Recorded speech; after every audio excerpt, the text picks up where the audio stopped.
trashy pulp novels of the world have anything to offer? Are bestsellers all they're hyped up to be?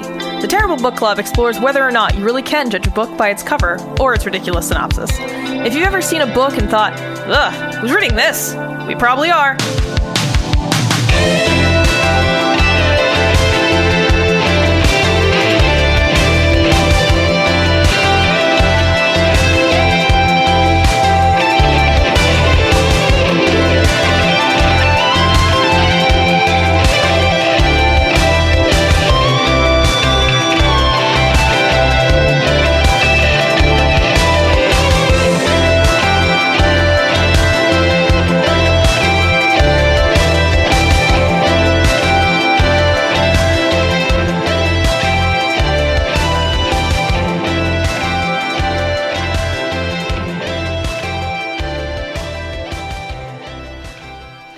Hello and welcome to episode 80 of the Terrible Book Club. I'm Chris, and this is Paris. Hello. This time we read Bear by Marian Engel. This was recommended by listener Martin Ford. The premise of the book seems so bizarre that we just had to put it on the schedule, so thank you very much, Martin. Yeah, definitely when you read the back of this, it raises some questions. Which, we'll get into momentarily, but do you want to tell the people what we normally do on the show, Chris? Oh, you're trusting me with reading copy. I've been letting your lead out a little bit every time, giving you some practice. Okay, I think I can do it. All right, get ready. If this is your first time listening to the show, what we do here at the Terrible Book Club is read books that we assume will be bad based on their cover, title, summary, or some other combination of the three.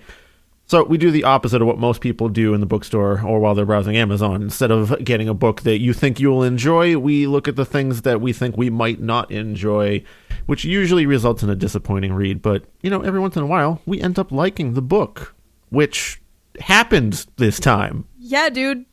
This book is great. It's a good book with... Okay, how about you read the summary here? So that everyone can then all of a sudden turn their back on us immediately when they hear what's... Yeah, I'll read the content warning in the summary. But first, can we get a round of applause for that copy read? And you even inserted a sentence on the fly. And that was great. Wait, that's the problem you've had with me before, is when I change things on the fly like that. Well, no, but that time it made sense. Oh. You did a great job. Oh, okay. Well, little backhanded, but okay. No, that's not true. All right.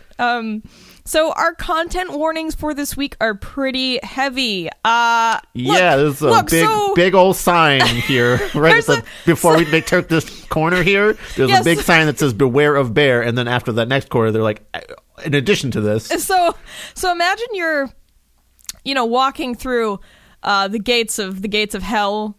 And there's, above the doorway, it's like, abandon all hope, ye who enter here. Well, this particular version of hell says, watch out, we got to talk about fucking a bear. So, that's what the sign says. We have to talk about bestiality today, and things are going to get a bit more serious than usual due to the kind of all of the many emotional things. Yeah, that are covered. So please be aware this one might be a little cryy. We might have some tears mixed in with those laughs. Not about necessarily the bear fucking. That might be confusing. So let me get this. Okay, so the bear fucking and the emotional trauma are kind of two separate pieces that we're going to be discussing. somehow, totally unrelated. Separate issues. Well, not totally, but all right. So here's the summary for Bear. A mousy librarian is summoned to a remote Canadian island to inventory the estate of Colonel Jocelyn Carey. Colonel Carey, as the reader quickly learns, has a number of secrets, but the most surprising and the most enduring is a bear. By page 20, our librarian has met the bear and wondered if the bear would be good company. The bear is indeed good company. Intimate company. Oh. Shocking company. Yeah, guys. I gotta say, when Martin posted on our Facebook about this, I think he said something about like he couldn't even get through the first sentence or first page or something, and I was like, okay, so I looked it up and I read the premise and was like, oh fucking Christ, yeah, this lady's fucking a bear, it's gonna be a terrible book. And I saw that it had won a really prestigious Canadian literary award And I was like, well, just because a book wins an award doesn't mean it's great. I mean, we've had that experience in the past. I think when we read the Bird Tip book. What the hell was that called? Watch, something about watches. I was about to say Abercrombie's Watch. Abercrombie's Watch and Bird Tits. Abercrombie's Finch. Okay, no. Shit, why can't I remember? Anyway. Audubon's Watch. It was called Audubon's Watch. Thank you, Audubon's Watch. Like, that book won more than one award. That author had, or maybe the author, I take that back. The author had won many awards, but the book, I don't know that the book itself did. But in any case. Yeah, he let us know about that one. So. Oh, yeah, John Gregory Brown hates the Terrible Book Club, but that's okay. We understand. People are sensitive. Yes. Anyway, so, just because it won an award doesn't mean it has to be good. But it did give me pause, but I was like, but this is about a lady fucking a bear. How can this book be anything but terrible? And then I read the first sentence and I was already in love with this book. Yeah, I don't understand the guy who was like, I read the first sentence and I immediately put it down. I was like, that's what actually grabbed. It's not like it's this particularly profound sentence, but it immediately sets up like how Marian Engel writes, and it's pretty engrossing. Yeah, and no, I mean, I get it because because like even Chris and I don't always agree on what writing we like, but so I understand, like Martin, thanks for the recommendation. We totally understand that not everyone is going to like the same books. I mean, that's kind of what this whole show is based around. But I will say, yeah, I was totally pulled in by that first sentence, and I'm going to go ahead and read it right now. So the book opens with this. In the winter, she lived like a mole, buried deep in her office, digging among maps and manuscripts. And it goes on to describe how this librarian usually operates. And there was just... So, like Chris said, the writing is really great. Marian Engel has this like beautifully concise style, and her descriptions and her efficiency with those descriptions, and also just with the book in general. I mean, this book's only 122 pages, and I feel like that's even generous because the type font, the font is kind of large, and there is some short chapters, large spaces. So I mean, you're talking maybe 100 pages here, and she's got this story that's just like packed with so much weight. This is a hefty bear. Yeah, it's a real thick boy. So yeah, before we get into anything else, let's go down the list of characters and talk about the setting that we're working with here. So Lou, the main character, is a 27-year-old female librarian at the Historical Institute in Toronto. She has a director Dr. David Dixon. Dr. David Dixon. Or, I don't know, Dr. David Dixon, director? Yeah. Director Dixon, David. Yeah, just so many Ds. So he is her boss. Bear, the titular bear. He is. I think the bear is just a big brown bear. I don't think it's not a Kodiak or anything. They don't specify. Which one is the least likely to eat you, I guess. It's probably that.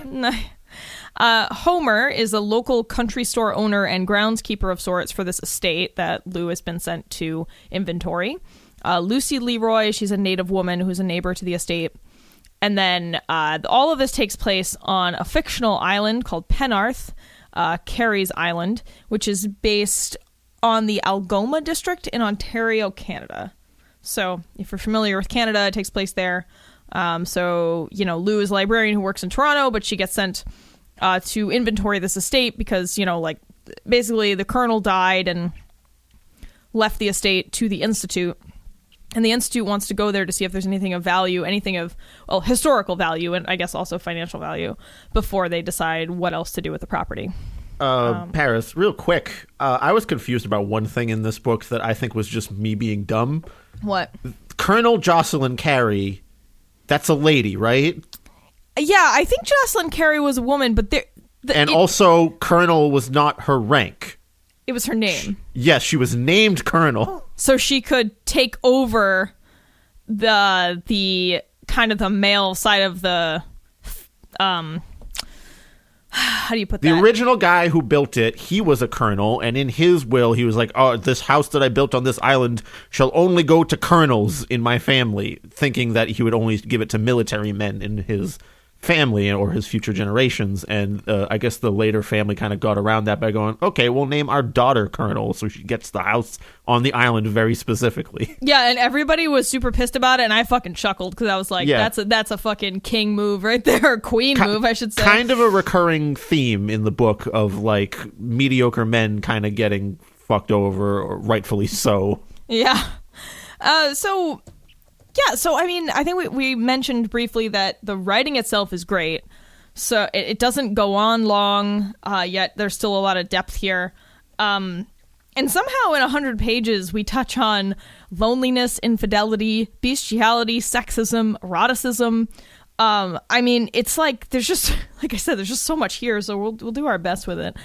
I think we should just do a quick overall summary of the main story beats, and then we can talk about how we felt about it. So I'm sure even at this point you're like, all right, Terrible Book Club has lost their fucking minds. There's a gas leak in Boston. Like, how? They don't like sex in any books except the one with it's a lady and a bear.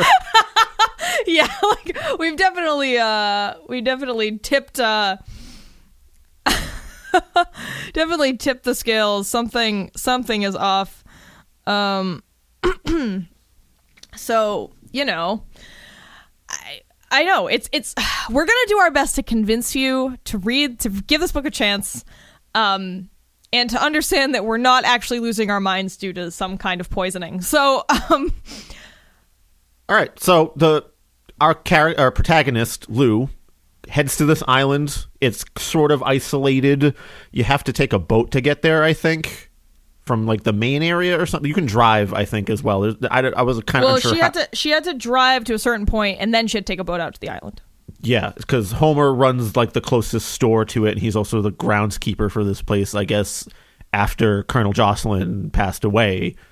So he kind of knows the ins and outs of it, how to like have a comfy life over there, like all the little bits and like the fireplace is over here, and like you can get some wood over here, and there's supplies in this direction and whatnot. So he's sort of taken Lou up there and explaining to her a bunch of things. And her first impression of him is decent. You know, he's like, oh, he's just trying to help me out here.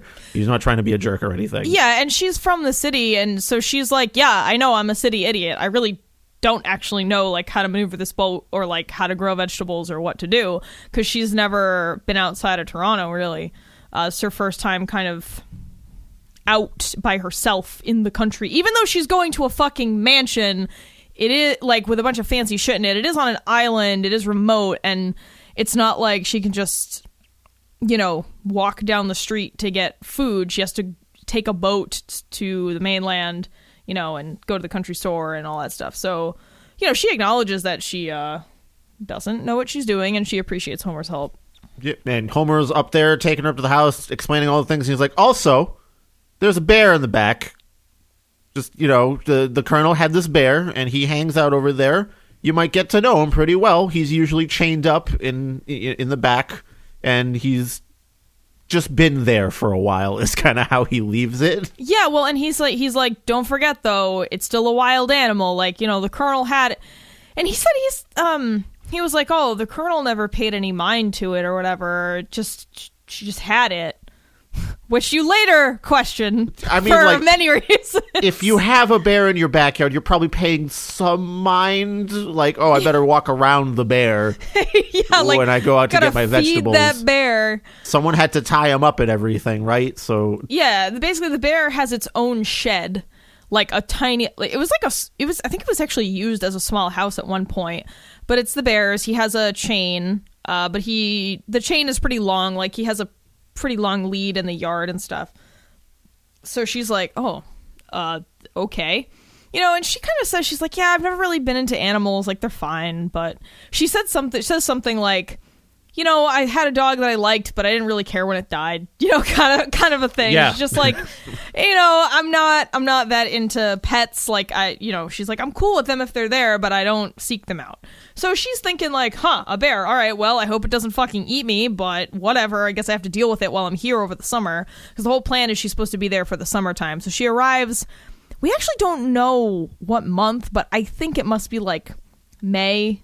It's like late fall. No. Late spring. Yeah, I think it's May probably, because she's supposed to stay all the way through September. She said it's going to take her a few months to like inventory everything, so I think that makes sense. So anyway, she gets there, he shows her around. She has a couple of short interactions with Lucy Leroy, the native woman who lives nearby, who, tells her some helpful things about the bear. Chris, do you remember what she recommends to make the bear her friend? I don't remember the specific thing, no, because there was other things later on in the book that really, took my mind away from any of the details. You really don't remember this? Okay, so Lucy Leroy comes by right after Lou moves in, and, it is kind of annoying that they have very similar names. And Lucy Leroy, she doesn't speak English fluently, or French? I guess I don't really know what language. I guess I assume English because it's written in English, but this is Canada, so it could have been, I don't know. Anyway, she doesn't speak Lou's language fluently, so it's sort of this broken English in the text. And she says, basically she tells her, you have to shit near the bear. And then bear will I forgot that, she told him to told her to do that. And, and Lou's like, well, I don't know anything. I guess I'll listen to this native woman, and that's what she does. And the native woman is like, yeah, as long as you shit next to him every morning, he'll be cool with you. And I guess I'm not a bearologist, so I don't understand the mechanisms of bear sociology. So I guess I'm not really sure why that's a thing.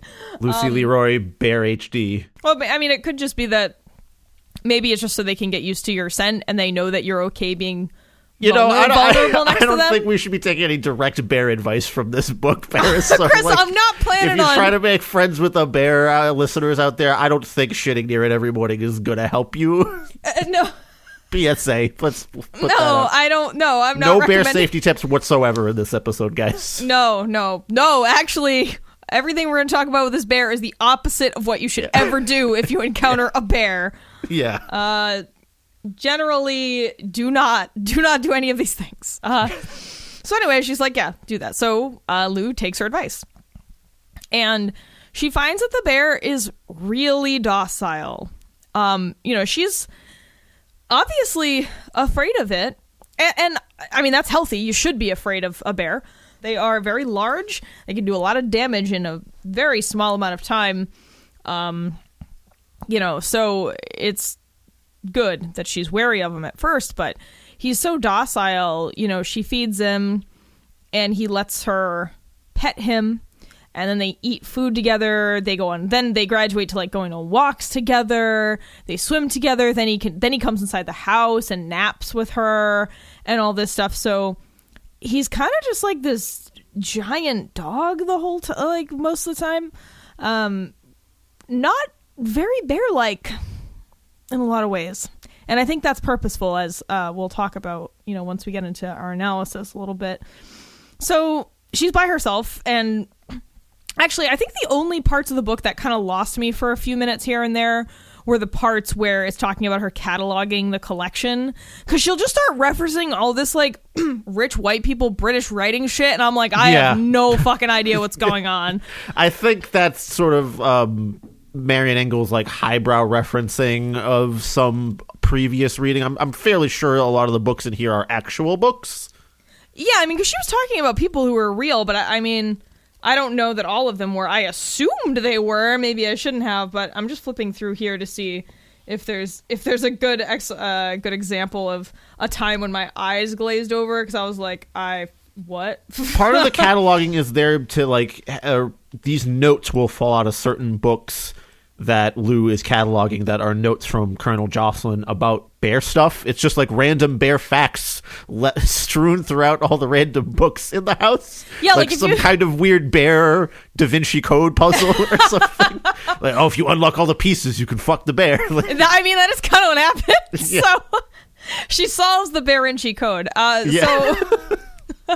Well, yeah, it's almost like if you printed out all of the Wikipedia articles on every bear thing ever and then just scatter them around the house like confetti. It's kind of what happens. So you get all the... I actually liked that. To fuck the bear in my pantry, you must solve my riddles 3.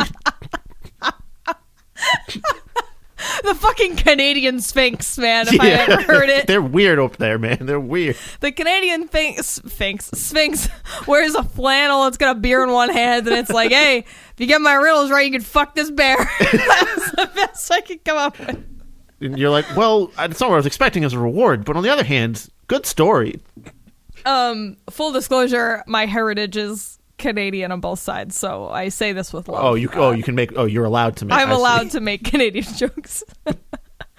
So I actually loved the convention of the little bear notes falling out of books, because you just get these fun little facts, and it's this clever way to help you piece together Colonel Jocelyn's bear obsession.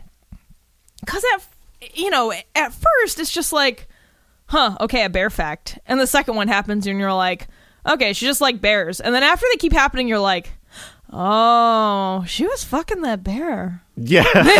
This is some kind of like bear gigolo on an island for lonely women or something. Yeah, this bear's got a racket going. There's lonely Canadian women on those islands. I know if they start shitting near me, that's the sign that, someone told them the code. Oh my God, Lucy Leroy is the bear's pimp? Is that what we're determining? Oh, yeah, no. Yes, I think so. Jesus Christ. In a way, yes. Oh. Oh, wow. Okay. Well, so you start to realize that Colonel Carey was fucking this bear. And I mean, you suspect that someone was having a relationship with this bear, because why else would it be so docile and so okay with being so close to humans and never show any sign of aggression? And just the relationship that develops between Lou and the bear in the present tense is, there is something like, all right, obviously we're talking about a woman, all right, this is where we're going to be really graphic about the sex they have. So fucking 5, 4, 3, 2, 1, bear fucking. Okay, so to be clear, they never have intercourse. She kind of tries it for a second. She tried to, but it didn't actually work because the bear was not aroused at the time. And then the other time that the bear was aroused, she was unable to continue or to even start, I guess, because she turned around to present and then he ripped her back open with his claw. That's like the final encounter. Yeah, that was it. But it all starts because she likes whiskey, so she's drinking whiskey and she's drunk and she's reading she's reading some notes in some book. And, because she's cataloging all the books and stuff, and she's drunk. They're sitting by the fire. They're, you know, when you get drunk with your bear buddy, things get a little wild. A little wild by the fire, and she starts, petting the bear with her foot. Is that when that happens, Chris? No, that's like, because the foot thing is like way earlier. That's like the first thing, her first contact with the bear is kind of like gently rubbing his fur with her foot while she's like reading something else. This is I don't know, a few weeks to a month later, and they're having naps at this point. Yeah, and she's reading some books, doing some cataloging, and she's drunk, and she decides, she's laying down with him by the fire, and she's like, she gets upset, and she decides she's gonna masturbate, so she rolls over a few paces away from him, and she starts pleasuring herself, and the bear just gets involved. And that's how it happened. Like, hey, what's going on over here? I think my old Colonel Carey friend, that was, we used to do stuff, so here, let me help you out. And the bear decides to, oh god, I can't believe I'm going to say this, performs bearalingus, I suppose? Yeah, sure does. So, at first, the bear is just, licking her body. So, I think he was, licking her face and then her chest and her breasts, and then she kind of guides him downward, and he does his thing. And, I will say, I can't believe I'm saying this. The way that this is described is like the best description, some of the best descriptions of sex I've ever read, because they're so short and relatively painless. Yeah, and they kind of get to the point of like why we're showing this at all. Yeah, and it moves on from there. And like there's it's literally one sentence, and it was fucking amazing. I was like, that's hilarious. I remember reading it and going, yeah, okay, that's how I want sex to be described to me in books. Hang on, where the... Please, every author ever follow the model of bear sex to satisfy these two critics. No, that's not what I mean. I just mean the expediency and the conciseness of it is really great. Yeah, because like it doesn't dwell on like the porno-ness of it or anything. It doesn't like try to get you hot about it. It's just like, this is relevant to the story I'm trying to tell. I'm not going to linger on it much. Aside from, I guess, like, almost the emotional impact of it. Okay, I'm going to read this passage. His tongue bent vertically and he put it up her cunt.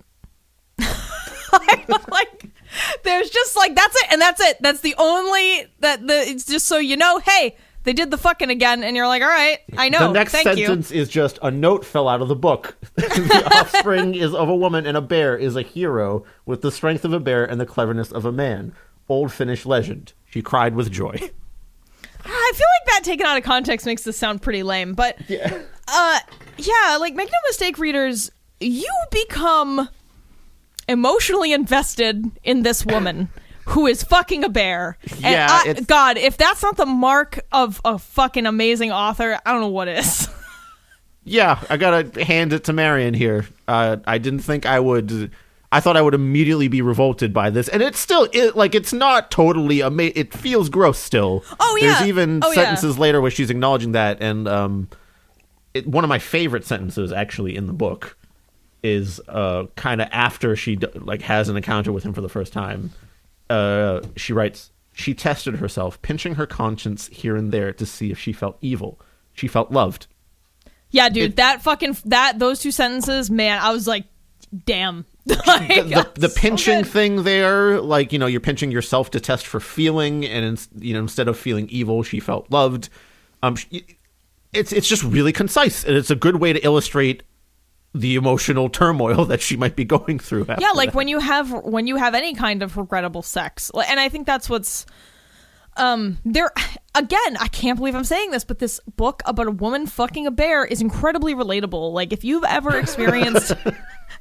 And not because it's a bear she's fucking, but if you've ever experienced loneliness, regrettable sex, emotionally void relationships with others, especially men, I think that's kind of what the book is getting at.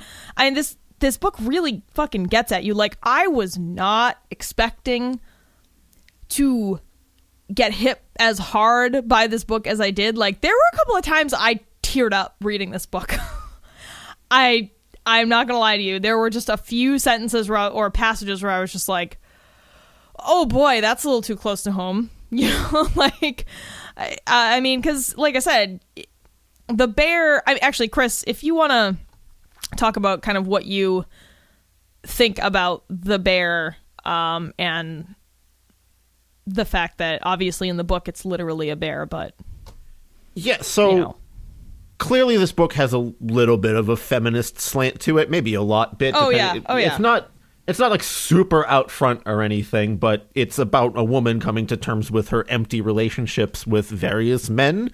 And there's a lot of passages even where she'll read a book. There's a lot of autobiographies of, like, you know, British nobility or the people that, like, the generations of family that lived in this house, and all the men that came to own the place before even Colonel Carey did.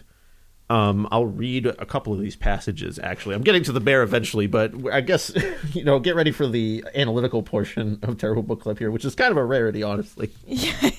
Yeah, we don't usually have things to work with, so. This is the passage that I was talking about. The beaux were dominating duchesses. The beau was on the make. How she disapproved of him, how she admired him. His egg-like perfect sense of himself never faltered. The circumstances and facts he never bent. Lucky for him, he never married. She thought he would have found domesticity squalid. Cornet Brummel, who would not go to Manchester, not on liberal grounds, refusing to quash a popular riot, but because gentlemen do not go to Manchester, who would not touch reality with a barge pole, who invented the necktie and made it fashionable to be clean. Really. She looked up at Carrie and down at the bear, and was suddenly exquisitely happy. Worlds changed. 2 men in scarlet uniforms, 2 men who had lived well, neither rich or highly well-born, both, she was sure, in the end, ruined. She felt victorious over them. She felt she was their inheritor. A woman rubbing her foot in the thick black pelt of a bear was more than they could have imagined. More, too, than a military victory. Splendor. And there's another passage near page 88 and 89. She drove back, her thoughts divided. She was taking a man away from his wife. She felt she was offering him something of a holiday. She was glad his wife adopted children and refused to man gas pumps, but she was angry with her raised and querulous voice. Fishwives give us all a bad name, she thought. Fishwives, fish widows, and we all set out to be mermaids. So in these passages, there's a lot about women being subjugated by mediocre men who, do like tiny, insignificant shit in the world, and yet most women have to be subservient to them, at least in these sort of retellings that she's reading of, older days. I forget, it was like 19th century around.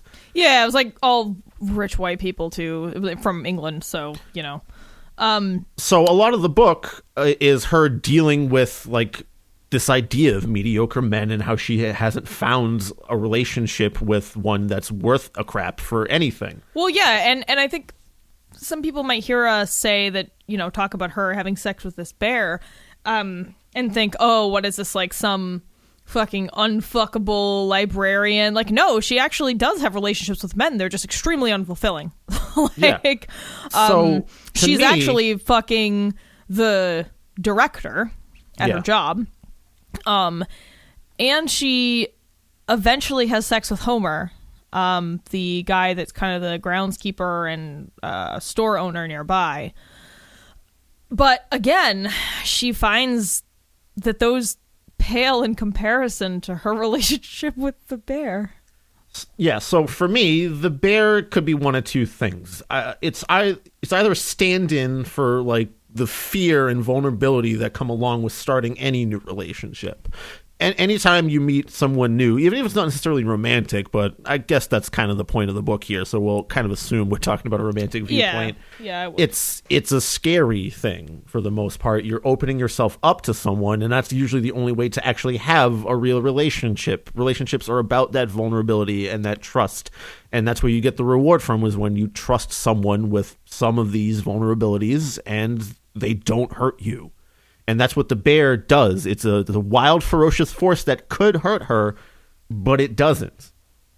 And that's why it's so rewarding. Similarly, the bear could also be, the very real physical danger that most women, have to go up against when they're interacting with most men. Most men are stronger than the average woman, especially in the upper body strength area. So this bear could be a real physical manifestation of that taken to like an extreme, because he's like 2,000 pounds. Well, yeah. And again, we're obviously speaking in generalities here. Please don't send us emails about not all women, not all men, etc. Yeah, I don't want to hear it. That. Yeah. It's like we're already having a difficult discussion about bestiality and emotions. We can't also sit here and fucking break down every last thing about I'm not saying all gender in our society. all men are threats or something, but there's a very real physical difference most of the time. Yeah. But I don't really think that's the main point of the bear. I really lean more towards the bear is this stand-in for emotional vulnerability in relationships and the potential for harm that comes from relationships like this. Oh, absolutely. And it's funny because when I was reading this, like I said, I got emotional a couple of times because there were scenes and passages that were just like, oh God, this, like, I've lived through this. Actually, I can hang on, let me read some of those because they are definitely worth it. Like I made a note actually in the notes that, the main character's loneliness and her dissatisfaction in her relationships with men to this point in her life, at her age, in the book she's 27, like I'm 31. It's pretty close. It just like hit a little too close to home. Like, I don't have to go into super detail, but I've had a trying time, especially in the last year, with relationships with men, and it's been really tough to get through. And as much as some of these passages kind of like, affected me, I think it was good because it made me feel like, oh, okay, like this, other people have these problems. And I know it's easy to accept that, like, conceptually. Like, of course I know other people have emotions and feelings and like traumatic relationships and things like that, but there's something about these descriptions and the way that they resonated with me. So, well, not only is someone like having these same feelings, but they're taking the time to articulate it maybe in a way that you hadn't thought of, for example, by a bear fucking metaphor. Yeah. So I'll just go ahead and read some of these. When Lou is thinking about a past failed relationship she had, she says this: when he left her for someone smaller and neater and more energetic and more subservient to his demands, she surprised herself with the depths of her passionate chagrin at losing a man who was at heart petty and demanding. I mean, I know maybe it doesn't mean anything to any of you, or it doesn't mean much to any of you, but like, yeah, like, I guess to paraphrase in the parlance of our times, fucking, if he don't love you anymore, walk your fine ass out the door, right? Yeah. Like, but it's like, why you fucking wasting your time on somebody who is not worth your time? But it's just like coming to those realizations, and I feel like the way that she articulated them, like Chris said, is just really great. And not even that, but the sort of the other emotional part of it being that I understand this person was crappy, but still I'm super upset about not being what they want anymore. Objectively, you can know one thing, that this wasn't healthy for me and it's good that I'm rid of it, but you still want them to like you for some reason. Yeah, and this is this is Chris and I having this conversation in a recorded way is going to be fun, because this was something Chris has like tried to impress upon me, like yeah, those people aren't shit, but you still have to kind of deal with the feelings that you have. You can't ignore them, even though you know that person sucks, right? You can't even logic them away all the time. No. And in fact, it's pretty unhealthy to sit there most of the time and go like, this is a dumb feeling to have. I shouldn't be having this feeling, because you just end up making yourself feel worse about the whole thing in general. It's better, like Lou does here, to acknowledge that and maybe sit in it a little bit. Yeah. I'm just going to go ahead and read another passage because I really like it. Mm-hmm. And I think she was actually talking about the same guy when she said this, so... She had felt uncomfortable when he said he loved her, felt it meant something she didn't understand, and indeed it meant, she discovered, that he loved her as long as the socks were folded and she was at his disposal on demand, when the food was exquisite and she was not menstruating, when the wine had not loosened her tongue, when the olive oil had not produced a crease in her belly. It's just, again, really articulating very well a few things. Like, at once you're articulating all these demands that a lot of heterosexual men have, like all these like crazy demands they have of women, like, don't get too fat but make great food, I want you to be sexy and at my disposal all the time, but you can't have, there's no period blood ever, that's gross. I want you to be able to drink with the boys but not slur and get messy and drunk. It's like, also don't talk to those boys. Also don't, yeah, that too. I need you to be the sexy, my sexy arm candy, but I need you to do all the chores and fold all the socks and all that stuff. So that, but also articulating this other piece where it's like, just because someone says they love you doesn't mean anything unless they show that they do. And clearly that was not the case here, right? Because if you're requiring someone to subscribe to all these demands that are unreasonable, then clearly you don't really love them. And yeah, I don't know. I just thought the way Marian Engel writes these little things are just really, I don't know, just resonated with me more than a lot of other books had. Speaking of telling people you love them, Lou,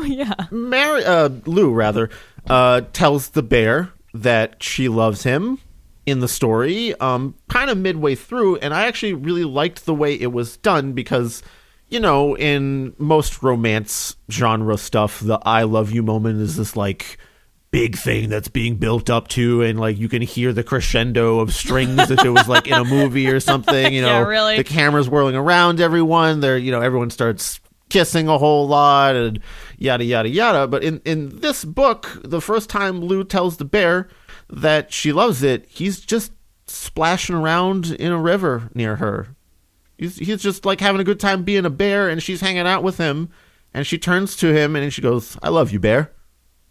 And that's it. And to me, that's I prefer that because, like I said, in most media, the I love you moment is like this dramatic realization that a person says it because there's like some kind of tension point that's coming to a head, or, you know, the person did something amazing for them. But for me personally, I can't speak for everyone here, but some of the moments where I feel that feeling the most, or when the moments I've had that like really click in for me, are simple moments like that. They could be just standing in a kitchen and like cutting some food up, and something about that just sets me off, and I realize, oh, I really, really care for this person.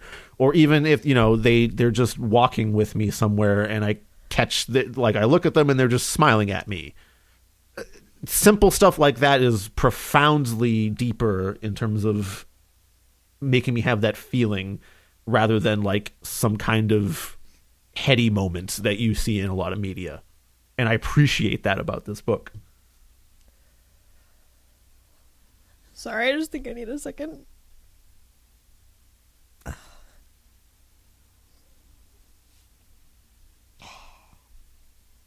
God damn it. Told myself I wouldn't get upset, but no, I agree with you. I mean, I think that's the problem that we have with a lot of mainstream, with like every book we've ever read on the show, where even books we've liked, you know, the moment when the fucking two lead characters fall in love, it's like always a beautiful man and a beautiful woman, and they're heterosexual, and they, you know, that like you said, the cameras are whirling, and you can hear the man's knee creaking as he gets down on one knee to, you know, to offer a ring, and you know, you can feel like everything in the background going black and white while the two main characters are in color. All the animals in the forest are surrounding them and fluttering about. And there's a squirrel running up her shoulder. Yeah, no, and yeah, that is a really good point that you made, that I don't think I consciously really did a good job processing, so I'm glad that you explained it. But yeah, it's those moments, like, you're absolutely right. Like, that's when you realize that you really care about somebody. Like, you know, just the way that they look at you or say something, or, yeah, like you said, it's in those everyday moments. It's not, you're not always, at least for most people, like, most people aren't, like, you know, like, oh, you didn't just save me from a gunfight. Yeah, so I was just gonna say most people aren't dangling off a cliff and being rescued, you know. So it was, again, I can't believe we're saying this, but this woman telling this bear that she's having sex with it, that she loves it, was somehow more realistic in a romantic sense. It really is, though. I know. And the book in general seems to like revel in magnifying small moments and details like this, not in just, you know, in I guess romantic moments, you could say, like that, but it just, especially with nature imagery or touch sensations, it's very good about zooming in on particular natural imagery. Or there's one passage I like where it's the part where she's rubbing her foot on the bear, and it's like the first time that they're touching. She kind of like doesn't even realize how much she's doing it, and it's in a very non-Baroque or flowery way. It's not overwrought or anything. The line where this happens is, she grew warm, kicked off her shoes, and found herself running her bare foot over his thick, soft coat, exploring it with her toes, finding it had depths and depths, layers and layers. And it doesn't really ruminate on things more than that. It doesn't start going into like, oh, it really was like super, like that fur, it kept sucking her in with all the depths and layers, and she found herself like running her foot. No, it's like that's the line, and then we move on to what else she's doing in that scene. And like it's almost like Marian Engel knows just exactly the right outlines to give, to let you color in the rest. It's I don't know exactly how to describe it, but that's how it feels. Like she leads you to a feeling. She doesn't tell you how to feel. And that's something I really appreciated. Like you said, I think the demonstration you just gave of that sentence about her, running her foot through the bear's fur. It's like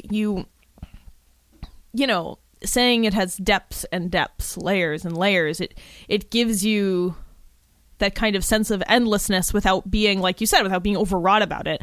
And I also really like the point you made, Chris, saying that the book magnifies these small moments and details, A, not in a flowery way, and B, it's never like about the sexiness or beauty of a woman, right? It's like it's about weird shit like fish and sunlight, it's not it doesn't fall into the typical trappings, that a lot of books do when it comes to description. Especially romantic things, which, like you said, focus on usually like body imagery of people. Like, even if it's not a woman, like even the men in like the romance stuff are like, he's so cut and ripped and like his muscles and all this stuff. And this book uses, imagery of, like you said, fish or flowers or the river or the garden or the bear's fur to sort of to actually just lead you to that feeling. Like you said, that's a great way to put it. I would say it's being taken somewhere instead of like having it put in front of you. Yeah, and it's so many books I feel like you have a fucking gun to your head and your hands are tied behind your back. Like when we were reading The Silent Patient, that's what it felt like. Like I was being kidnapped and fucking forced into a dungeon, and I was being told exactly how to feel about everything, regardless of how I wanted to feel. Yeah. There was nowhere to go, but yeah, with Marian's writing, it's there's just something really great about it. Yeah, she gives you room to, like I said, to sort of color in what you need to, but somehow gives you the right guidance, I guess, to get there. So and as a point of comparison, I remember reading Anne Rice novels when I was in high school, and I remember there was this one, I don't remember if it was The Vampire Lestat or if it was Taltos or some other book by her. I don't know, she's written a ton of books, but there was like a page and a half about curtains. Like the curtains, Father. Yo, I don't need to read about the patterning in a curtain for a page and a half, because there's no reason for it other than you want to jerk off your Victorian as fuck like writing dick. I don't know. I guess it's to set up the aesthetic and everything. But you're right. Like a page and a half about it is a little much, unless these were like particularly metaphorically, stuffed curtains. Yeah, it'd be one thing if you were like metaphorically stuffed curtains from Domino's. We crammed in all the symbolism in here. It's just dripping from the inside.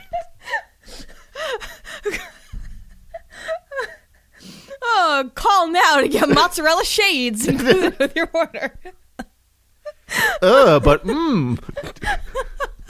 Yeah, like it'd be one thing if it was like, well, as I was waiting in, Lord Barrington's drawing room, I was staring at the curtains as they flitted in the daylight and saw that they were covered in image of people fucking, and and then like that was somehow relevant, fine, but the sensuous curls and the design on the drapes really set me off, and I had to go outside and feel the bear.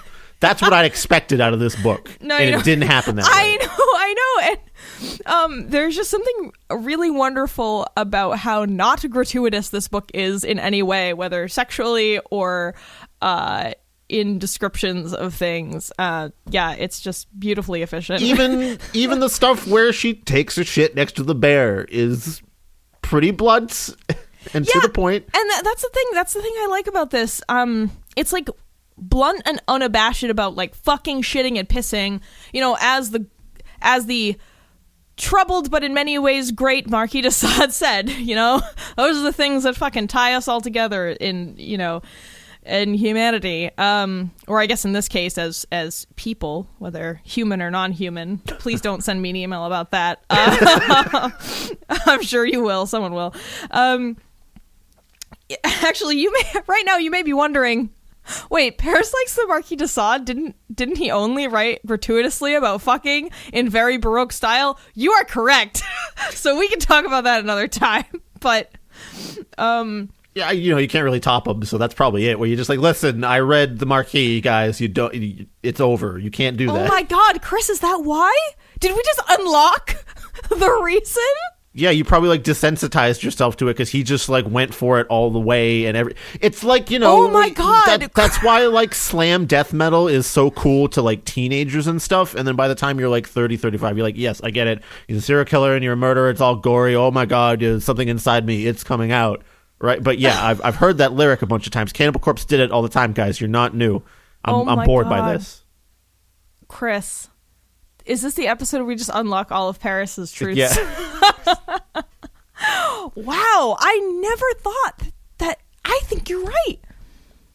Oh my God. Guys, turns out when you start reading the Marquis de Sade at 14, it really fucks you up for the rest of your life. Every other sex scene after that, you're like, they didn't even do anything weird. What, like, you're just talking about her boobs. Come on, I've heard about those before. Yeah, come on, no one got fucked with a crucifix? What is this? Get out of here. Do something interesting. Fuck a bear. Oh my God. Wow. All right. Fucking 1,000 points to Chris for figuring that out. But anyway, back to the original point. I really liked how, just kind of blunt and unashamed this book was, talking about these things that are so often hidden, whether in our day-to-day conversations, literature, any kind of media. Everyone kind of hides these things, but most especially for women. Like, and most especially when a woman is the protagonist of a novel, who is, if she is the one talking about these things, you never put words in a woman's mouth in a book about fucking shitting or pissing, right? Like, no. So I just liked how this book was unashamed to talk about those things, and it was never overindulgent, it was stated plainly. And to me, that gives a sense of realism that all the descriptions in the world can't a lot of the time, right? You can sit here writing page after page of fucking flowery ass prose, but it doesn't matter if I don't feel like the person you're talking about could be real. That's like the whole way you get someone invested in a book is feeling like you are somewhat like them, that they could be a real person, some kinship with them. And to me, part of that is being really real about bodily functions. And I know that's kind of a strange thing maybe to say, but I think that's so much of the world that we live in, the kind of the modern Western white world is just really afraid of all that stuff.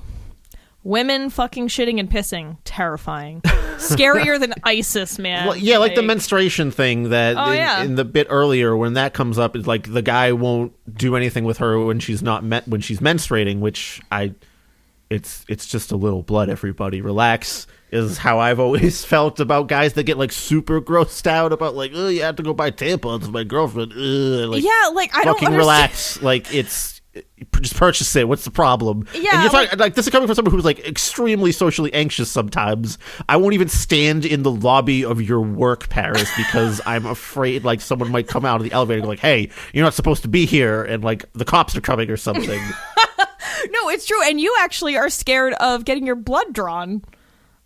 I'm not scared of getting my blood drawn. I'm scared of passing out because I'm getting my blood drawn, because that will randomly happen to me sometimes. The blood drawing itself, not a big deal. It's just that I passed out for the first time. When I passed out for the first time, I was like, oh, this is a possibility. Now I'm afraid of it all the time. Oh, I thought you were scared of seeing blood leave your body, but anyway. No. It's not about that. It's just I passed out once, and then every time after that, I'm like, am I going to pass out this time? The end. I fucked up my best friend's fear in life. I'm the worst. Don't call me if you need to phone a friend, I guess. It's a weird layer. But anyway, that's something that's always mystified me, because that's another thing that's like, sorry guys, this is just apparently going to be like Paris's unveiling of weird problems time. But yeah, that's been an issue with several dudes that I've dated, and I've just been like, what is the fucking problem? Like, you just put a goddamn towel down if you're so worried about your precious sheets. Like, you're a dude. You don't even care about your sheets. Yeah, you don't even wash them like 3 months. You wash them like 3 times a year, and you're like, oh no, the sheets. No. Yeah, like I bought them for $25 at Target. Yeah, please. Like, let's be real. The filth that you're sleeping in nightly is worse than the blood coming out of my fucking vagina monthly. Yeah, that's something it's so anyway, thank you, Chris, for saying that. Obviously it is helpful to those of us women in the world. It's not a thank you thing. It's like what I wasn't even talking about like period sex. I was just talking about buying a tampon, which is even simpler. Yeah, that's true. I mean, yeah, it's like imagine if every time a guy was like, "Hey, can you pick up toilet paper?" I'd be like, "Oh god, oh no, I'm not going to admit to people that I go to the bathroom." You gotta get that yourself. Yeah. Like, imagine if that was the reaction. Oh, they'll all know I'm shitting. No one must know. I only excrete glitter, damn it.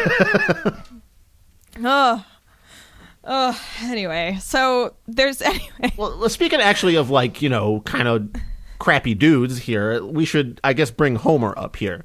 Yeah, we should. Not like the crappiest dude. He is trying to help Lou out most of the time, but there's a moment later on where Homer's come by again. He has a wife that like helps him run the store or something, and Lou comes by his store and she's like, "Hey, I need help with this thing. There's like I found like a basement over here, and I could use some help like figuring out what all this stuff is down here, and like someone to just hold a lamp or something like that." And so Homer comes down with her to the island mansion, and they start investigating the basement. They have a couple drinks, and she's like, she tried this dress on that she found, and she's like bending over to reach something, and he just reaches up and grabs her butt. And he that's his way of making a pass at her. He hasn't done anything previously to even begin to flirt with her. And that's how he decides to open up, is sort of going at her when she's vulnerable in a way, which I think is an interesting juxtaposition with the ferocious bear that Lou has been living with. And I'd never quite articulated my thoughts on this 100%, but there's just something interesting about that side by side of like, here's this huge ferocious bear that most people would be reasonably scared of tearing them apart, and Lou has a much better interaction with the bear because the bear kind of waits for Lou to push the boundary, if anything. He waits for her to take the lead in a lot of things, but Homer, the man with a sentient human brain that definitely understands all the context and implications of things like this, is the one that sort of attacks her from behind, literally, first, before the bear does any damage to her. And even after that, when she's like sort of upset at him for it, she's not a fragile princess about it. She's like, what the fuck is wrong with you, asshole? You have a wife here. And even Homer's like extra shitty after that when she's like, what if she cheated on you with someone? He straight up says, I'd kill her. And he has no problem making a pass at Lou. He claims that him and his wife have an arrangement, but then he says like, oh, all men and their wives have this understanding. So I think it's this sort of take on like, oh, a lot of men think like, oh, I can't I can't help it. I'm a man. I gotta go for this thing. It's natural to me. It's natural for me to be this way. And Homer's creepy and gross in that moment. And the bear never is, despite being more physically ferocious. It's the man who understands the context of what he's doing and doesn't care about it, or maybe even doesn't think about it, who's really the grosser, creepier monster here. Dude, I know. Like that was the thing that I thought about a lot too, you know. Like I said, thinking about shitty men that I've dated, it's like, fuck, man. You know, like 75% of the way through the book, you're like, I understand why you fucked that bear, man. Like, you're just like, yeah, you know what? Someday we're all gonna give up on men. Like, and later on, I remember texting Chris while I was reading the book, and it was like after I had read a part that made me emotional, and I was like a little teary, and I texted Chris, and I was like, Chris, am I gonna fuck a bear? Don't let me fuck a bear. I don't think there's many around here, so I think we're safe. Obviously, half joking, but it was. I was experiencing half. No, I meant like joking in that. Obviously, I know I'm not gonna fuck a bear, but the part that wasn't joking is me grappling with this, this sense of loneliness where it's like you feel you're never gonna have a real connection with someone that's equal, right? And her frustration in not having found that, and I was just like, fuck, man, is like, am I gonna end up inventorying books in a library and like thinking about how sexy a bear is? Like, goddamn. I think that happened. I think if I had to guess, that probably happens after the part where even after this occurs with Homer, she seeks him out to have sex with him later on. Yeah. So the other thing I really liked about this book was that, as you pointed out, Chris, Lou is not, she's not a princess. She's not fragile. She's also flawed. And you kind of, I felt like all of a sudden I was like, oh shit, she's not really as like kind of, I'm trying not to use the word that first popped into my mind because it has negative connotations, but she's not delicate and naive, like, which is kind of what you're led to believe up until a certain point in the book.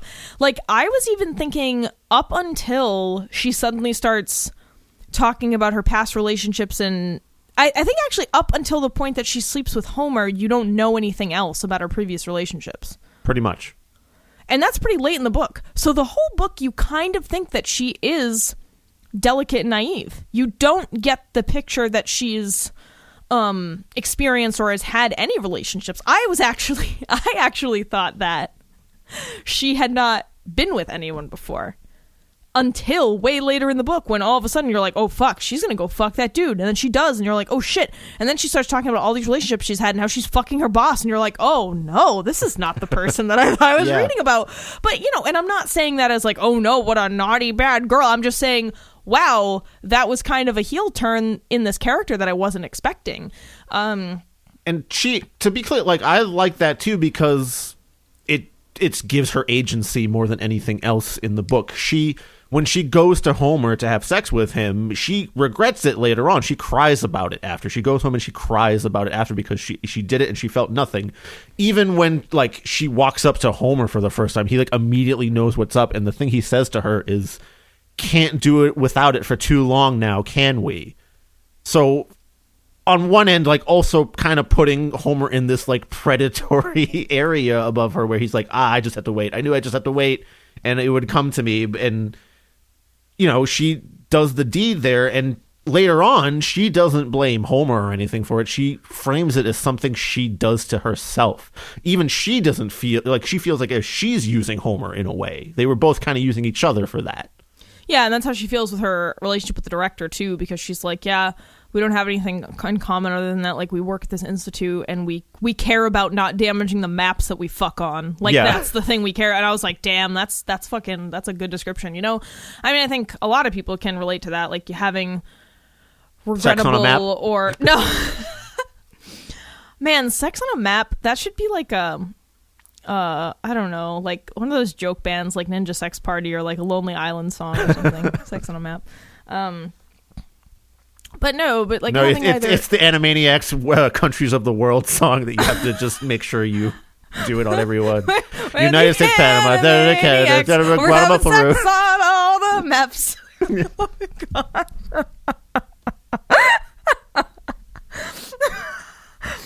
God. Wacko Jacks while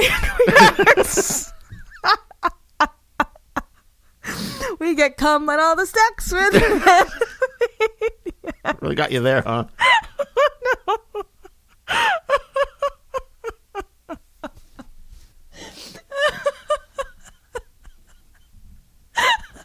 Wheel of morality, turn. Tell us the lesson that we should learn. Oh God, I love that show when I was a kid. Maybe don't fuck a bear. Or do, I don't know. Oh no. Sorry. Oh, I'm laughing at my own really bad joke. Oh, anyway. Anyway, agency. Female agency is what we were talking about. Feminism. How we got there. Right. Not Animaniacs having sex on maps. Continue. So, like I was saying, like she sets a lot of this up as things she does to herself, choices that she makes that she knows will probably harm her in the long run. And in a lot of ways, the men in this book are pretty much just slaves to their desires. They're compelled to do things to the detriment, like without caring about other people. There's Homer, who has sex with, people that aren't his wife just because he assumes, that's what men are built to do. Right. There's the original colonel who set up the mansion because, like, his wife leaves the island after a while, and he lived there alone building the place entirely while she went back to the city because she was like, I can't take this fucking island shit, dude. I'm out here, like, there's weird bears that are kind of sexy, so I don't know, I don't want to stick around. Yeah. And, like, so essentially the original colonel, like, throws away his family life because he has to build this island mansion. It's his want, it's his desire. He has to do it. He's chained to it. He can't help himself. And that's that's most men in this book. I don't think there's one dude who, like, isn't under complete control of his desires. Yeah, dude. It was actually, I gotta say, it was real refreshing to read a book where the men are all cardboard cutouts. True. And they're bested by a bear. Yeah. In a lot of ways. Yeah. Yeah, I gotta say, yeah, this, I mean, it kind of almost sucks that we're going into so much depth on this, so much detail, rather, in this book, because I really want people to read it. But there's plenty that we're not really touching what really makes this book amazing because we're only reading a select few lines here. Yeah, and kind of like when the lines are divorced from, the text, I don't think it really carries as much weight or has the impact that we felt reading it. But yeah, I mean, this is the first time I've read a book where we're inside the mind of a woman the whole time, and hearing her internal monologue, and yeah, like I said, all the men are just like cardboard cutouts, and they have no depth, and they don't have a whole lot of agency. Like you said, they're just sort of slaves to their base urges. This is the opposite of everything that we've ever encountered. This far, I think it's a fantastic surprise, to be honest with you. Like, also further proof that you and I we do this to find like haha funny books to laugh at sometimes, but we're not strictly out to mock if it ends up being pretty great. Yeah, no, I mean, yeah, this took me by super surprise. Based on Martin who recommended it, I was like, there's just no way this is going to be good, and now I'm like telling my boss to read it at work. Like, I mean, hey, you got to read this book. It's got a sexy bear in it. To be fair, I work at a pretty you work at a sexy bear strip joint. Yeah, I work at the you see the. Don't tell people where you work. No. I was gonna say, you see, the Forestry Service has a strip club, and that's no. But no, I work at a pretty like liberal frou-frou place, so people are like, if I tell people I'm reading this book about a librarian having sex with a bear, like, they'll laugh, but I'm not gonna get fired about it, so it's fine. Paris, can you come to the HR office? We've been informed that you're telling people to read bear erotica. Other places I've worked, I feel like that would have been a problem, but this place not so much.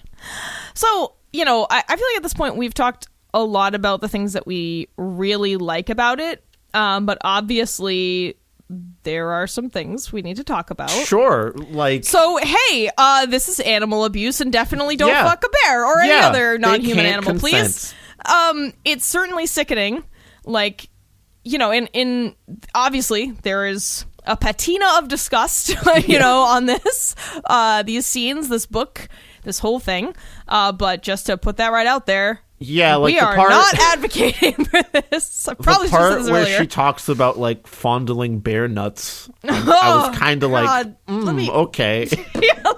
Actually, I also grimaced and went ugh, like out loud when I was reading it. I really hope I can find that page. This is not an okay thing to do, but I think that's kind of what also makes the book pretty good, is like when you're presented with something emotionally deep from something that is, we shouldn't ever use this kind of imagery or metaphor, but if you're good enough of a writer, you can really pull something out of it.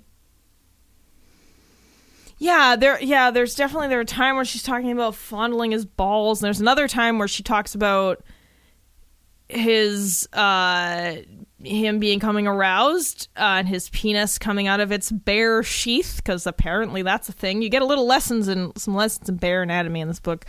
And those scenes were definitely like, oh god. Yeah.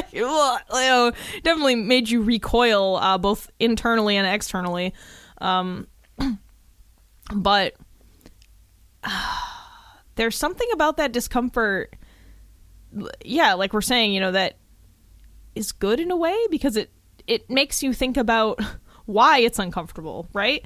And it's uncomfortable because you're looking at a sexual relationship between a functional adult woman and a non-human animal, and that's not equal, and that's why it's gross. Right? Yeah. And it makes you think like, if that's gross, then I have to consider other unequal sexual relationships and why that is also gross. Like, for example, why having sex with children is gross, or why grooming someone until they're of age is gross, and all these other things. So that discomfort is there for a purpose. It's not just there to shock you, which I think is very boring, and unfortunately what a lot of shocking books do. I'm trying to think of an example. Have we ever... I don't know that we've read anything on the show that was specifically like that. I wouldn't say it's there for the shock jock value or anything like that. Shock jock, it's on radio. I should have just said shock value. What the fuck? Yeah. It's all the jerking off, the jocking. I don't know. Yeah, it's all that. Sure. I'm trying to remember if we did read anything that was bad for that reason, where it's just shock value. Ugh. I feel like that. Well, I was gonna say that vampire parody book, but that was a parody, so the whole point is kind of to be. Yeah, it wasn't to be like, so. I'm cool to be outlandish. It was deliberately silly because it was so over the top. Yeah, sorry. So maybe we haven't. I mean, this is also our 80th book at this point, over 5 years. So I fucking don't even remember half the things we read some of the time. But in any case, there's plenty of media out there that does this. I'm sure listeners know what we mean. So I guess my point is, sometimes it's okay to read about bestiality if there's a point. Yeah. And there were many points to this, and it was done in a way that was, dare I say, artistic? I would say that. Yeah, and... To me, art is about making these, novel connections a lot of the time, sort of, linking a couple neurons in your brain that never talked to each other before, and all of a sudden it makes total sense when you articulate it in a certain way. Yeah, like when you just helped me discover that everything is fucking flat and black and white after you read the Marquis de Sade. Yeah. But yeah, obviously, we don't think that this behavior is okay. Don't fuck non-human animals. It's definitely abuse because one party cannot consent and does not have the same mental capacity as the other. So, just to be clear, not cool. There were a couple of things, and because typically when we talk about books, we generally end up not liking them. We talk about how we can fix it. And even though I liked this book, there were still some other little things I wanted to talk about. First of all, becoming a weird animal sex haver is a hell of a way to overcome emotional hardship, right? But like I said, it certainly made me pay attention more and consider my feelings more and the words on the page than if I were to read about some woman falling in love in the woods or some shit. An incredibly strange choice, but well executed. Mm-hmm. There was something I really didn't like the very end of the book when it tried to seem as though Lou and the bear's relationship was like okay and pure and all wholesome and shit, like some fucking communion with a nature spirit. Like, nah, this lady was just at a breaking point emotionally and gave into a sexual weakness and then nurtured that weirdness rather than stopping it. Like, to be clear, like she purposely extends her stay on the island to be with the bear longer, and the relationship comes to an end when he finally scratches her on her back with his claws. And I think that's an obvious sort of stand-in for like, oh, you finally got hurt in the relationship, it has to end, and you're like disconnecting from it after that. You were waiting for that one little moment of hurt to run away immediately. And she does that. She basically leaves the bear there and drives off. And it's in this very, as you put it, it almost framed as this like, well, that was my summer fling with the bear, and now I'm returning to my real life, and I've learned something. The end. It's almost like when kids go off to fucking Native American camp or whatever, and you're like, I'm one with nature now. It's like, fuck no, all of those ideas are wrong. All of it is bad. You know, like I don't. Paris, so what is Native American camp? Well. Oh, Chris, that's right. I think we both grew up too poor to really ever go to any of these things, but a lot of upper middle class and rich white people send their kids to, they usually say the more pejorative. They usually use more pejorative words for native people, but they send them to these camps where the kids like basically put on headdresses and do powwows and like learn to do woodsy stuff, and it's real gross. Oh, great. Well, yeah, that's a thing. Now I have new America. knowledge. Yeah.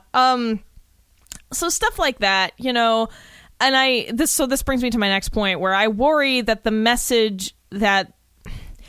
book has a message that basically kind of says, well, non-human animals and, you know, quote unquote nature are just there for white people to learn from and help them recover, and they have no real agency or story of their own.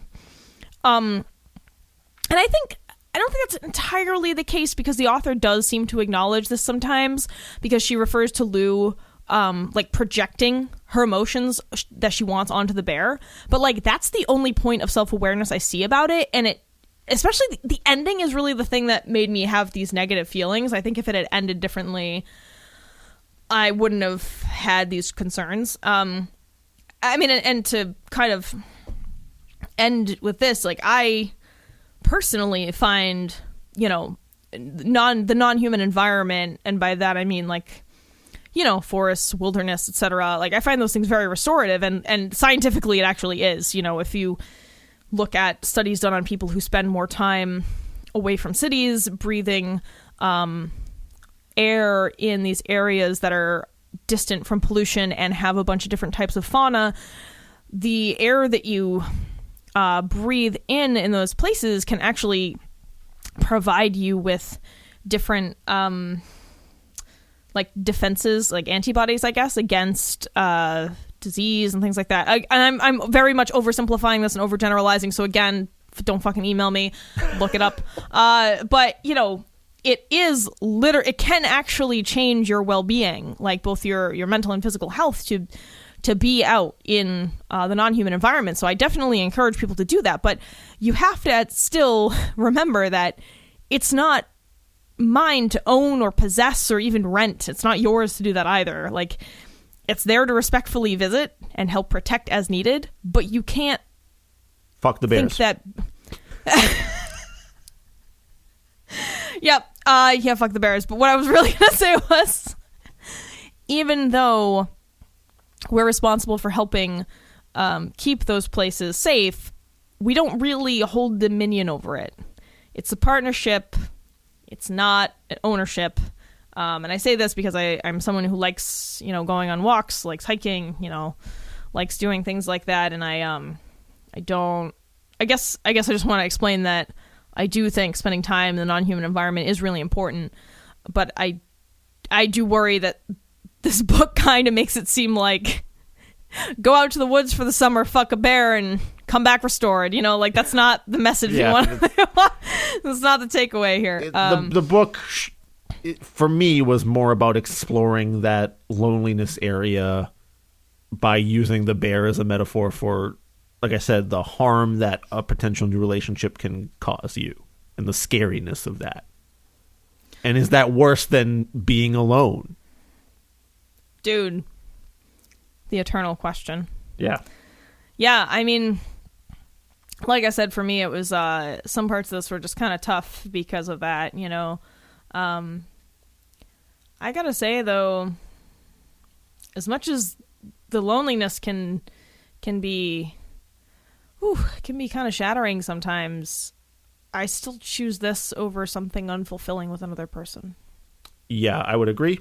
I would agree wholeheartedly. That and it's hard, man, like, because it's hard for two reasons. Like, one, socially it's hard, right? Because we're socialized, at least where we're from, you know, North America, where, you know, you're supposed to be, even if not married with kids, like, you're supposed to be partnered still, right? Like, that's still kind of the standard.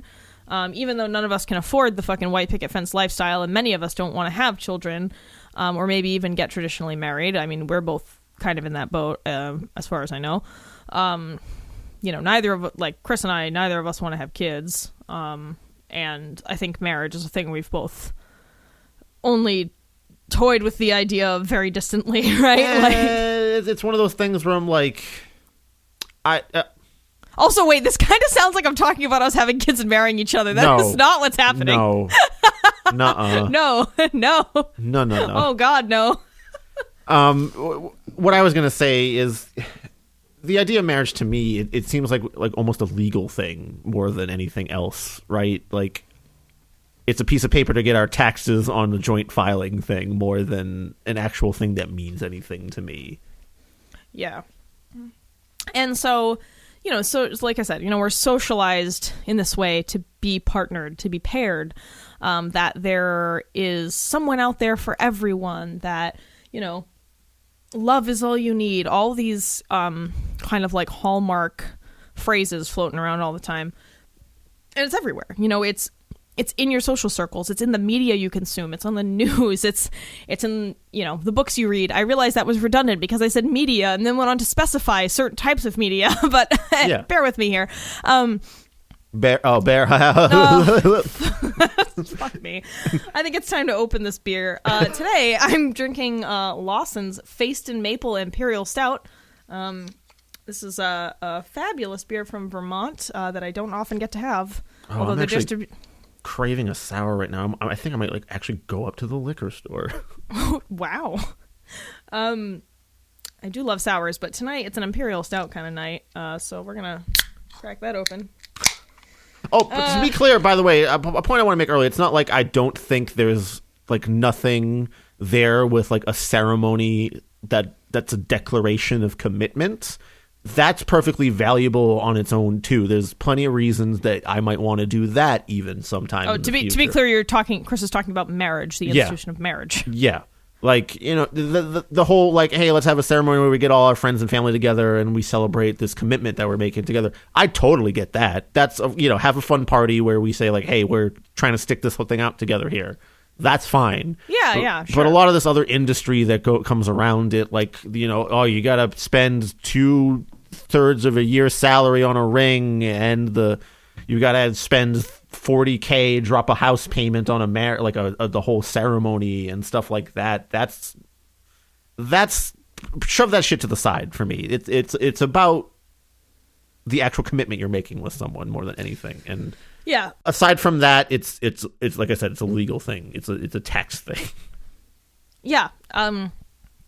But so there's that pressure, and some other people feel this pressure from their religious affiliations, or, you know, from their family, not just their friends and the greater society. So there's that, and then there's also just this ingrained biological, I guess, mental, emotional needs that are all tied up together, whether it's for sex or love or both, where, you know, we're human beings in general, again, generalities, people in general, it's pretty normal to crave those things. Like humans are very social most of the time in general.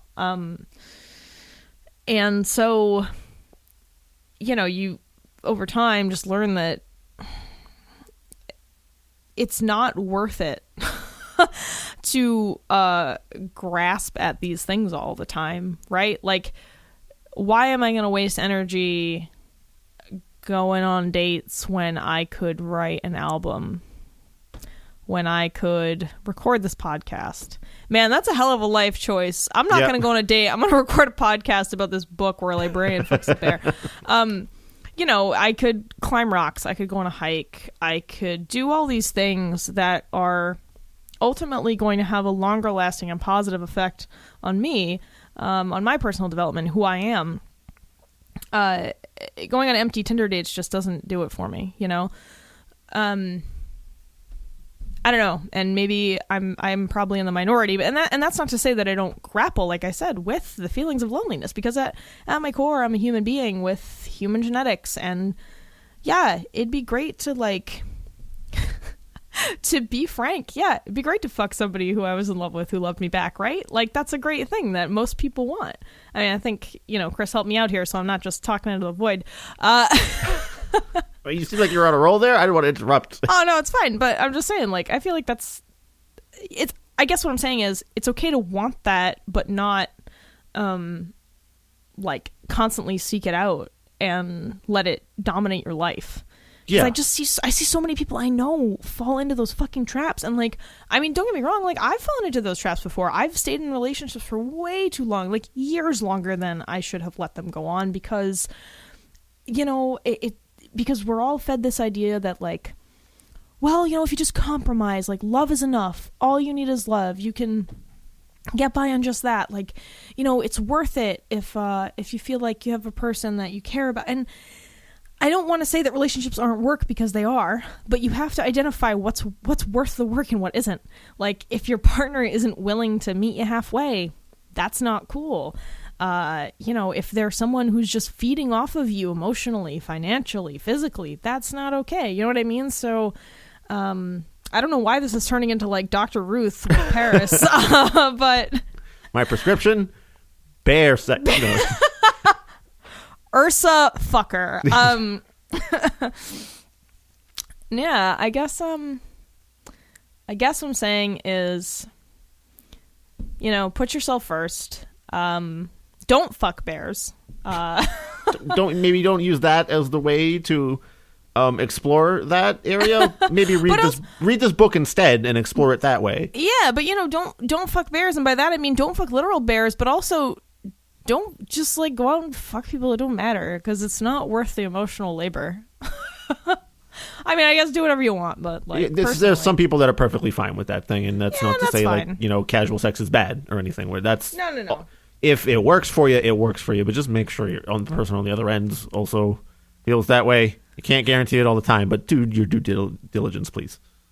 Yeah. Be good to each other, please. Yeah. Don't be jerks to each other. So sorry that this has ended with a weird rant about Paris's personal life. But this, there's I don't know. There's a train coming to take you away. Chris said to train into my house to kill me. He needed this podcast to end.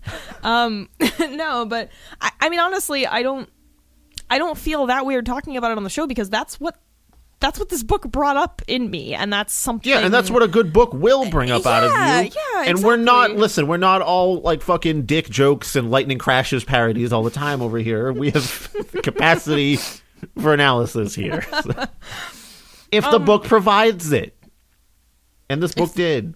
If the book provides, man, the book provides. Mm-hmm. So yeah, and ultimately, our verdict is read this book. It is mentally and emotionally challenging. It is beautifully written. I totally get how it won a literary award in Canada. You know, actually, I think it was like the governor's award for fiction, Governor General's award. Yeah, yeah. Fucking read it. It's only gonna take like 2 to 4 hours of your time, I guess, depending on how quickly you read, and it's worth it. It's worth it. I don't know. Is there anything else we wanted to talk about before we wrap this up? No, honestly, I think that was a nice solid episode with good things to say. So I'm not going to go into the like good media thing yet, because usually that's the palate cleanser after we've been bitching for an hour or so. And this time I would like to just prefer to celebrate this good book that we ran into on this horrible journey that we've been taking for years now. Yeah, I gotta say, yeah, when we... After we've slept with so many useless, empty books that made us feel nothing, we found one that loves us back. Oh, we did. We did, didn't we? Yeah, I gotta say, for this show, man, when we find a book we like, it's the most exciting fucking thing. It's like digging through a pile of like sewage and like out your hand just like out comes like a gem that you can sell for so much money, and like you can finally pay those medical bills. Thanks. I just sprayed this Imperial Stout all over my laptop because I was sipping when you said that. But yeah, I mean, and don't get, obviously this is like something we do for fun and we do it willingly, but you know, we do have it's still a commitment. We put out an episode every 2 weeks. We have jobs. We're both in bands. We have other books we read, other things we do. So like, even though it is fun, it is still a commitment, and sometimes we can get a little worn down. Absolutely. So yeah, I just remember I read the first page of this book and I messaged Chris and I was like, Chris, I think I'm going to love this book. And Chris was like, what? I was like, yeah, I know. I think I'm going to love this book. I think we're going to tell people to read a book about bear fucking. And here we are. Do it. All right. Well, much like, you know, today's bear fuck brought to you by much like, Dari, you know, Greg, Will, Veronica, Dee, Jared, Lynn, Sina, Jakob, Torben, aka Duck King, Bobby Blackcat, Ayame, Jensina, Mayo Cat, Elliot, and Kieran. All right, I'm done. If you want to help support the show, you can subscribe on YouTube, become a patron on our Patreon. And, you know, we have to read your recommendations usually if you're a patron, so that's a way to get us to read weird stuff like this that we might not have picked out normally. Call that in, all you folks that we just named over there. Find something, like, even if it's not something outwardly terrible, maybe you saw something in a bookstore that you just don't have the time to go over. Let us do that for you. You're paying us the money to do so. You could also share the show or tell someone about it. You know, burst into your work tomorrow and go like, hey guys, listen to this podcast about bear sex. And everyone will turn towards you and say, like, yes, I will do this. Also, you're fired. And then you will get a call from HR, and then you'll be fired. Yeah. But, you know, we do love hearing from you. So, you know, reach out to us on Facebook, Twitter, Goodreads, Instagram. You can send us an email, only if it's not about us not being nuanced enough with generalities, because we don't have that kind of time. You know, we're well-intentioned. But you can send us an email with book recommendations to terriblebookclub@gmail.com. I'm trying to think if there's anything else I wanted to talk about. Yeah, Chris, what I just want to emphasize what Chris said. Y'all patrons, put in your requests for 2020 because it is already March. So and that is filling out late. The schedule with other stuff. We've been, you know, we weren't sitting on our butts waiting for this, but you could help fill out the rest of the year by calling your patronage in. Yeah, calling that Patreon debt in. The next episode, I think, is going to be our first Patron's Choice episode, and a couple of people have given us some books they want us to read, but a large majority of you haven't, so, you know, get on that, folks. Conversely, if you have already told us your choice, we have put it on the schedule, and it'll be coming up in the next couple months. Including that one that 2 people wanted, right? Oh, yeah, that's right. 2 of y'all. Fucking great minds. Shit, sorry, I keep stuttering because I keep thinking there's something I wanted to say on the show, and I didn't put it in the notes, so I guess it's going to remain unsaid. You know, so we said quite a bit this episode, I think. Yeah, it's true. We could just put a pillow over my face and send me off. It doesn't have to be so morbid, Paris. Maybe we could have ended the metaphor with like, oh, you're driving off of the Bear Island now into like back into your real life. I'm not going to murder you, Jesus. Well, you sent a train to kill me. Yeah, all right. Well, it didn't get you, did it? So you won fair and square. Yeah, Chris, you gotta find that hitman and get your money back. You didn't do it. That train conductor did not do a great job. Oh wait, I forgot. It's on tracks. Fuck. Sorry, she sent me a text. Sorry, couldn't do it. I forgot about the tracks thing. Sorry, try to throw a rock at her too far. All right, folks. Have a lovely... Oh, I remember what it was. Drum roll. Oh, it's nothing exciting. But that other podcast that I guested on, that episode should be out by the time this episode comes out. So check out Rolling Misadventures, where me, Megan from Ono Lit Class, and a few other folks do some weird improv comedy. That's the Bear Animator episode. I also recently recorded another one with them where it was like a rock opera, and I made up a really crazy bad rock opera song. So yeah, that's a thing. Wow, I am running out of steam. All right. Well, then let's, put the kettle back on the... I don't know how the steam metaphor works. It's not a steam thing. I don't know. I think I'm fumbling this whole ending today. We've just been fucked out of our minds by this bear book, and I think we're just done. Jesus. All right, everyone. Don't fuck bears. Have a lovely March. We'll see you in a couple weeks. Bye, Paris. Bye, Paris.